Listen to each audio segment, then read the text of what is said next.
Broadway's My Beat, from Times Square to Columbus Circle, the gaudiest, the most violent, the lonesomest mile in the world.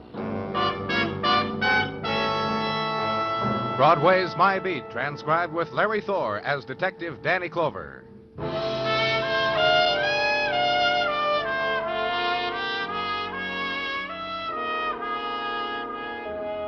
The quick twilight of winter has drained off Broadway, flowed in the side streets, for an instant lingered on the sea edge of the Steel Island, and somewhere a switch pulled, a dynamo released. The avenue strikes fire, and the night has begun. End of a winter day, and you enter the room and died with it. Or the other thing, flung yourself into nighttime, and the loudspeakers to sob for you, and the crepe paper man dolls to dance for you, and the hawkers with a guided tour. Nighttime, kid. A way of life.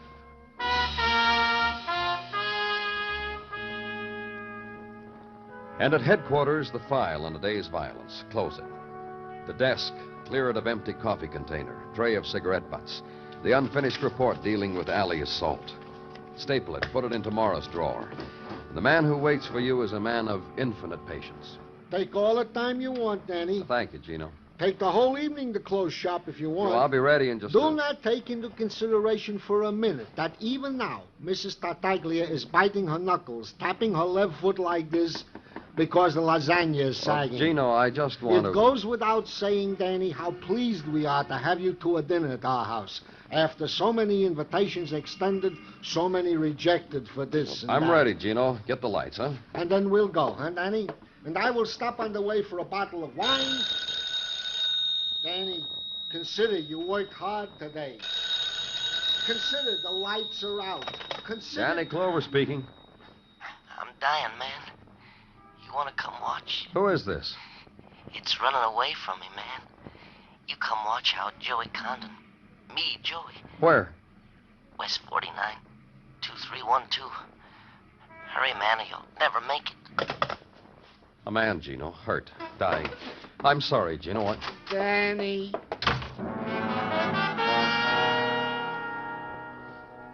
Squad car now, and nighttime ride, Broadway, and leave at Crowd Ebb down 49th, 10th Avenue, and park the squad car. Look for an address. Find it. Rooming house available to transients and those tired enough to want to take advantage of the monthly rates. Name Joey Condon on small directory in small vestibule, room 5. Corridor. Come on in. It's open. Open to the world. To everybody who wants a sight to see. Ain't I a sight? Who did this to you? Ain't I a sight? I'll get some help. Oh, wait. I ain't gonna be alone when it happens. Don't go nowhere. Cut like this. Just tell me who... Things that happen. Cut like this. The way it flows out of you, huh? And dreamy. You get sleepy for the whole world. You don't hate nobody. You don't feel anything.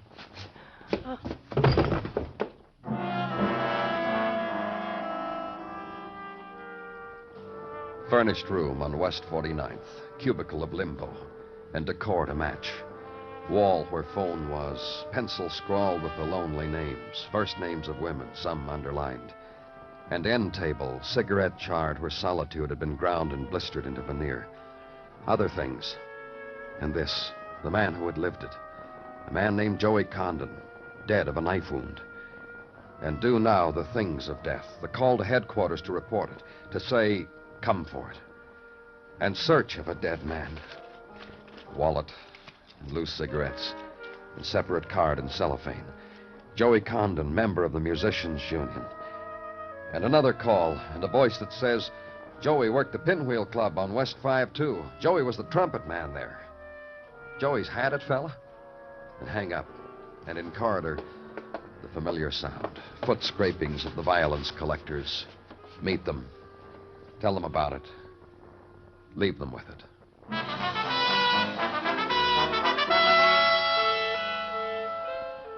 And nighttime becomes the Pinwheel Club. And the rhythm of night in the narrow room is Dixieland.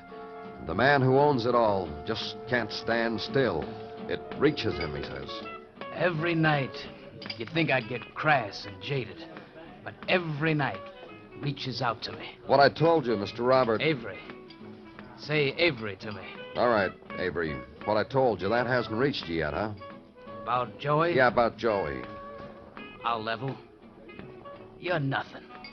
You know why? Tell me, Avery. You're nothing because you came running to tell me Joey isn't going to be here tonight. He's dead. I don't need that. What? One of the boys in the band don't show up. Nobody cries. Me, who bought him, I don't cry. They don't show up. We know they got reasons. Last night was Joey's turn. To be honest with you, I didn't expect Joey for a week. What are you talking about? Last night, some people took Joey right out of the band because they couldn't stand it anymore in a public place. Had to let Joey happen to them in their own place. Who did? The Woods. Charlie Wood, Laura Wood. Went mad for the horn. Took it out of here to a party last night. You know where they live, Avery? Ask the hat check girl on the way away from me, huh? She's very kindly to all. On the way away from me, huh? Nothing, man?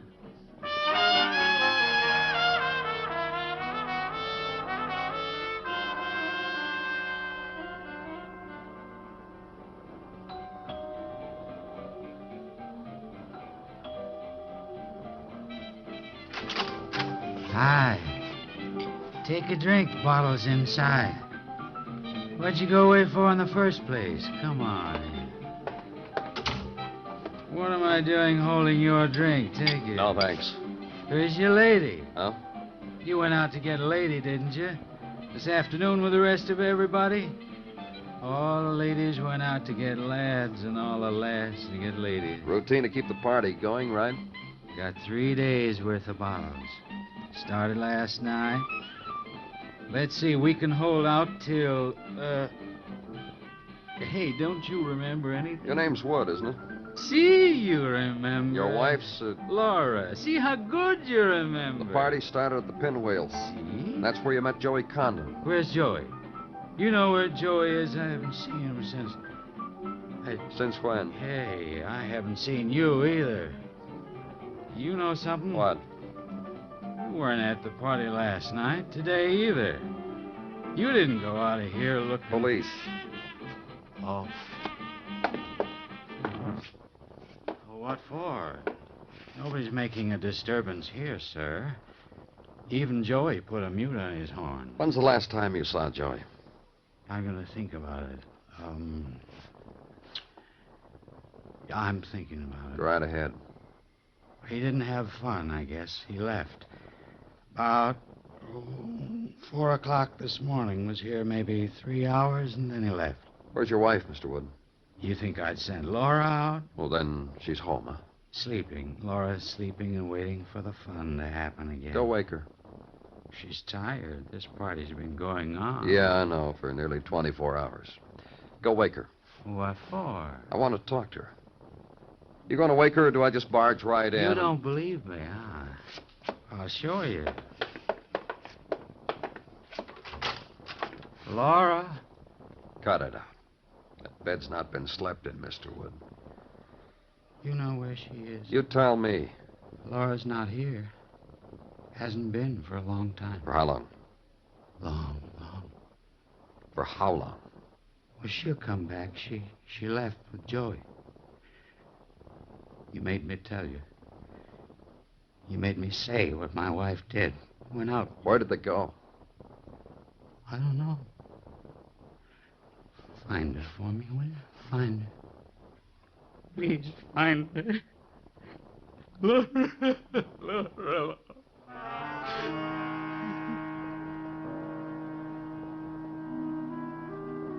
And wait for him some more. Till the time when the concern wasn't distilled from booze. Till he began to finger the old scar on his cheek. Till he could tell me this. About 5'3", blonde, 25. Wearing a mink coat and a dress, white, and a beauty mark. I'll get you a picture. And leave there. And back to headquarters and put out an all-points bulletin for Laura. And from one lead, legwork. Woman fitting description seen walking Lenox Avenue this afternoon. Cab driver reports fare answering description to Bank Street in Greenwich Village. Bartender in Greenwich Village reports selling a fifth of scotch to such person about 8 o'clock tonight. Desk clerk in Greenwich says he wasn't committing himself, but try room 312. 3 flights up and you gotta walk it, mister. Straight back to the end of the hall to your right. And would you mind taking this bottle of scotch up to her she just ordered?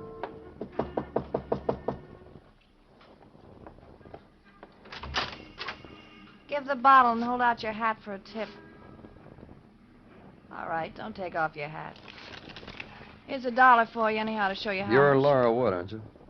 Yeah, here's some more money. Buy yourself a trumpet. Come back and play me Like tonight. Joey? Nobody can play like Joey. He's dead. You sure? Sure. I wanted you to be sure before I gave you an impression. Now I'll give it to you. Joey's dead.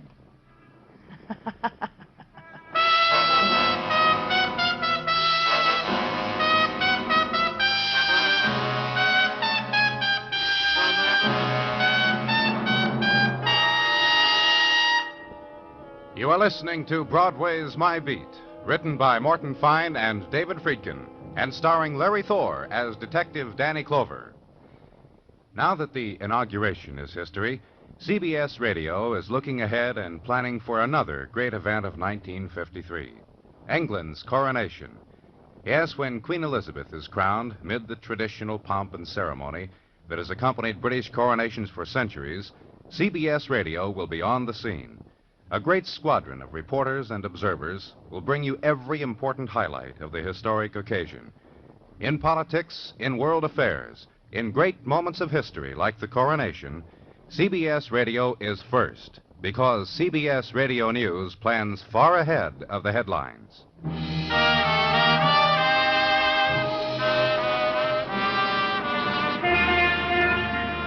The chill wind puffs down from the river, and Broadway is a place of regret. The new dreams made for the new year show their first fray, and the golden girls are wrapped in fur coats someone else could afford. It's the time of the galoche, the noisy radiator, and the cold linoleum on the bare feet. And the mornings are filled with the numbing hours and dead cigarettes in bottoms of coffee cups. It's January's end, snow time, muffler time. The time to get an invitation from your sister-in-law Bernice in sunny California, instead of just snapshots.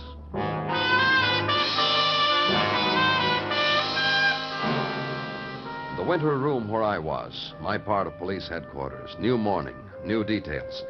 Detective Muggavan lighting his new pipe, and then a shiny Sergeant Gino Tartaglia. Good morning, Danny. How are you this morning? Hi, Gino. Did you give my apologies to your wife? She understood, Danny. I told her what happened. She went over to her rocker, rocked, and when she was finished rocking, she said she understood.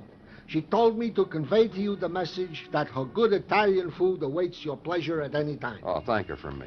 I did. Detective Muggavan, Yeah, Gino. you're invited too. Just as long as there will be no repetition of what happened the last time. I promise.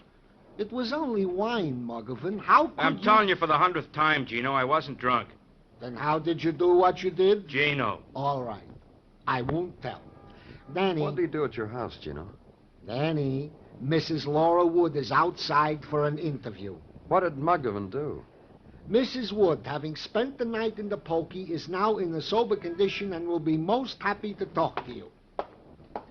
This way to see Danny Clover. Oh, please sit down, Mrs. Wood. That'll be all, Sergeant. How do you feel? Well, next time, don't drink so much. I need you. You may need me, Mrs. Wood. You see, if you're innocent, you might need a cop to prove it. That's why you might need me. Innocent of what? Don't you remember? Joey Condon was murdered. You think I did it? Did you? You can drop dead if you like. I'll say, oh, my. Well, what can you expect, Danny? Your husband's a rum pot, too. Poor cops. I'll send you both National Geographic magazines and a fifth of seltzer. What were you doing in that hotel, Mrs. Wood? Drinking. Just wander around town and booze it up, huh? Yeah. Night before last, met a trumpet player. You know who, Joey Condon. Took him home with some people, then we left, did pieces of the town. We two and another fella. We got off for a while at Joey's place. Joey was through. But I kept going, me and the fella. Oh, I'm a girl with stamina. But then you'll never know. What fella? Can you imagine a jazz hound watchmaker? What fella? Name's Georgie Prince. Winds watches all day. Unwinds all night. Took me to listen to records. Georgie's place over's his clock shop on West 28th. That fella's a walking mainspring. Mrs. Wood's lawyer, Danny. Show him in.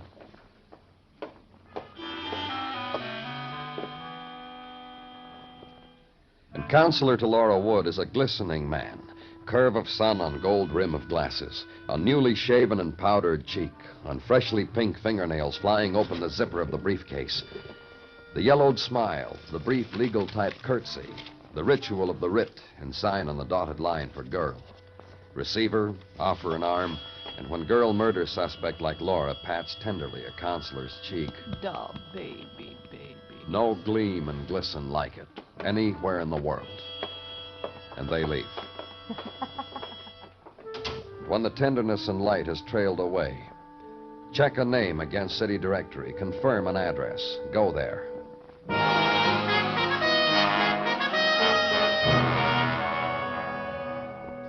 And on a shop window slapped against basement brownstone, the name George Prince and a function, watch repairs. And inside, a man sits behind a glass partition, peering into delicate mechanism of a lady's watch, bites a lip, does something to it, views it now with naked eye, then... He's nice. Very nice. Yeah? Anything I can do for you, sir? You, Georgie Prince? Look around, all alone, no one to help me. That makes me Georgie. Police. Get out from behind that thing, Mr. Prince. You'll be able to make out the badge better. Eh? Oh, yeah. I'm so used to working real close, my eyes. You sure police, all right, sir. You sure are. But why? A girl's been telling me about you, Mr. Prince. Me? A girl told you about me? I did a watch for her? Who? What? Laura Wood. You know Laura Wood, don't you, Mr. Prince? I don't think so. She told you about me? You were with her last night. What do you... Yes, I was with her last night. For a while, that don't make me know her. That kind of girl, you don't know her just from one part of the night. It'll take a long time. Impressed you, huh? Very, very much. And Joey Condon. Joey Condon, Mr. Prince. He was a part of last night, too. You, Laura, Joey. A very fine jazz musician. I read in the paper he was killed last night. I want to go to his funeral. It should be very big. You kill him? No, I'm a watch repairer. Nights I go places where I can go crazy, forget what I am, be somebody else. I don't kill. I've thought about it, but I couldn't kill. Last night you went to a place like that, Mr. Prince? Oh, lots of them. Lots. With Joey and with Laura. She was his. I was along because Joey said I'd give Laura laughs. Then what? In Joey's room, the three of us for a while, drinking, screaming. Then all of a sudden, it wasn't me she was laughing at, but him, Joey. And she says, you're nice, Mr. Prince. You and me, huh? That's what she said. And you left Joey's place with her? Lots of after-hour places Laura knew about, just me and her. Places I never dreamed. And then I took her back here to listen to some of my records. Around morning, she started laughing at me again. Scratches my face, hard. Runs out, leaves me standing there. Hey. What? You see Laura again, tell her I didn't mind. I didn't mind one little bit.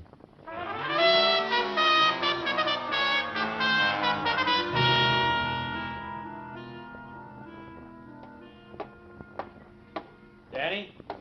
Hey, wait up, Danny. I'm just on my way to your office. What do you got?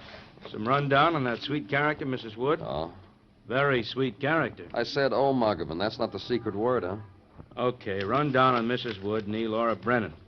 Married Charles Wood 3 years ago. That's fine. You stop me again when... Sometimes I get you in a bad humor, don't I? Is that all you got? Well, she has a record. Record, narcotics, took a cure. Oh, and something else. A man once signed a complaint against her for cutting him all up. Cutting him? Yeah, with a bottle. Man signed the complaint. Before Laura was brought to trial, he withdrew it. That's interesting. What man was that kind? Chap owns a pinwheel nightclub named Avery Roberts. Uh-huh. You've talked to him for quite a while once before, haven't you, Danny? Long enough so that he'll remember me, Muggavan.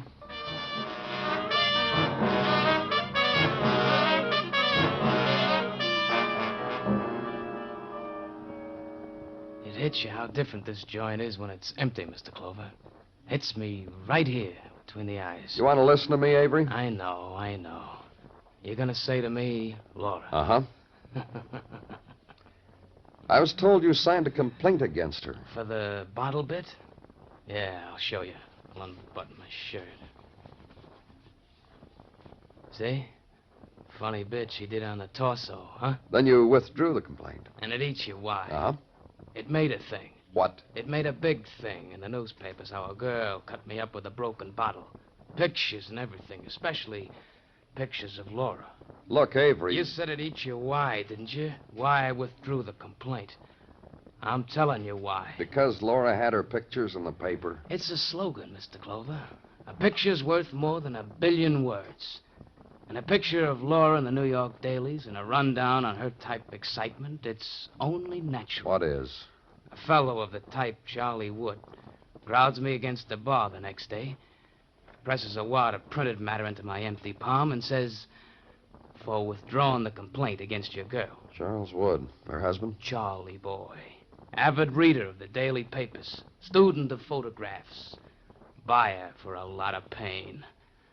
A week later, he married it. What else? You don't get around much, do you? Just tell what else. Let me see now.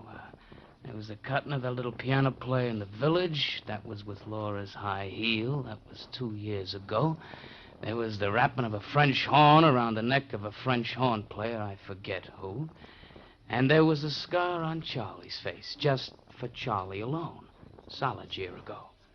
That's what else about Charlie. Yeah. You're not coming back here anymore, huh, Mr. Clover? That's good. That's real good.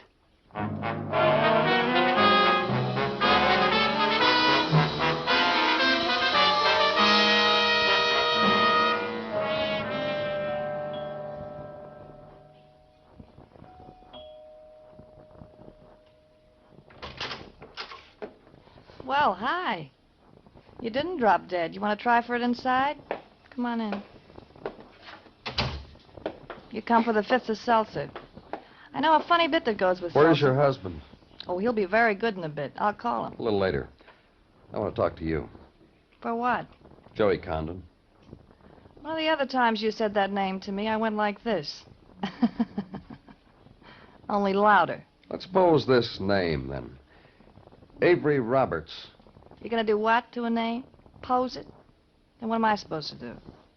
Get your husband. Sure. I've had him, now you can have him. Charlie? Show? Carlo? What do you want? Get in here, Pet. We got company. Bring around a ball of yarn sometime. I'll show you why I call him Pet. Laura. Him, Pet. I was just pitching you. What do you want here, Clover? I just want you to join this discussion we're having. Oh, Pet here's a real big joiner. What were you talking about, Clover? A man named Avery Roberts. What about him? Trying to figure out why you paid him off to drop his complaint against your wife. Tell me, Mr. Wood. That badge you carry makes you have a big mouth spread, huh, Clover? Tell him, Pet. Tell him why you settled with Avery. Ah. He saw my picture in the paper, Mr. Clover. He read about me. Now you know, Clover. Now you can be on your way. And Laura appealed to you, huh? I married her, didn't I? Sure, my pet got me out of hock, and I'm a grateful girl. Mrs. Wood, Hmm? you've got quite a record. Leave her alone. Man wants to talk about me, Pet. I don't mind. Shut up, Laura. How'd you get that scar on your face, Mr. What Wood? difference does Your that- wife, huh? We were drinking. There was an accident. I'm sorry, Pet. Another thing I can't figure. What are you talking about? Your wife, I told you, leave her alone. when she drinks, she gets violent. That's my problem. And he's happy. You know what I do to my pet, Mr. Clover? Why don't you shut up? Why don't you get out of here? I fascinate him. He told me. When she gets drunk, she gets violent. When she... I've been a good girl for years. Then a trumpet player sets you off again. Look, all we did was have a party. Must have been a pretty dull party, Laura. Yep, a lot of dull. So you left it with a trumpet player and another man. The little watchmaker didn't matter. Charlie knew that, didn't you, Charlie? What are you trying to do to me, Laura? You followed them, didn't you, Mr. Wood? What are you trying to do to me, Laura? It's done, Pet. You followed them, and when your wife left, you killed Joey Condon. Listen to me. What? Well, Pet? You just listen to me. We're waiting, Pet. I don't know anything anymore. The things that have happened. What things, Charlie? Married to you. And what you made me do. You know something, Mr. Clover? You know something. What? Can you imagine a man being jealous of her? I was. Pet. Charlie. Carlo. Get away from me, get away. Aw. All I want to do is kiss you goodbye. That bit. Come along, Mr. Wood.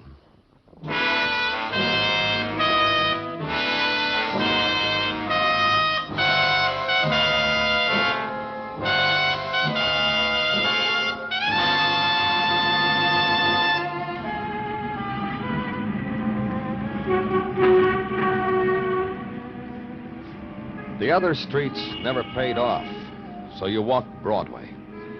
And Broadway is different. It twists you into the nighttime and whirls you in your puppet dance with the spinning lights, rocks you and tosses you up in the air and bangs you against the gutter. You can't quit, because this is the street that never does.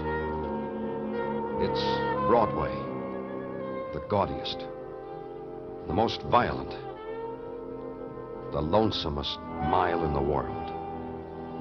Broadway, my beat.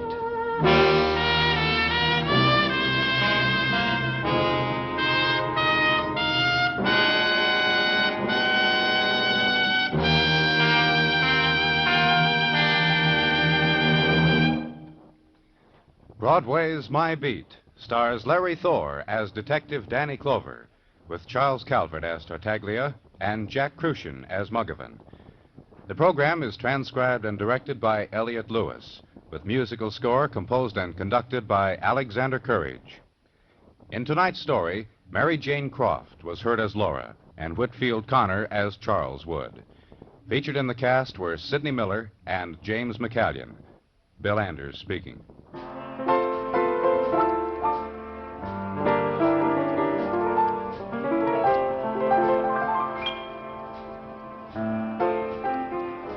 We're not lazy. A little smug, maybe, but not lazy.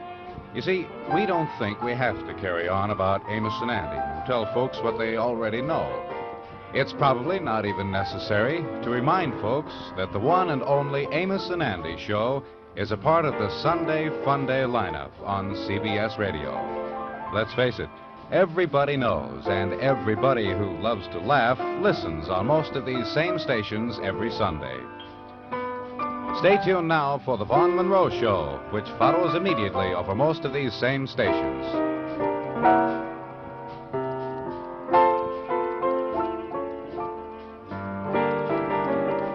And remember, Lionel Barrymore is your host on the Sunday Night Playhouse on the CBS Radio Network.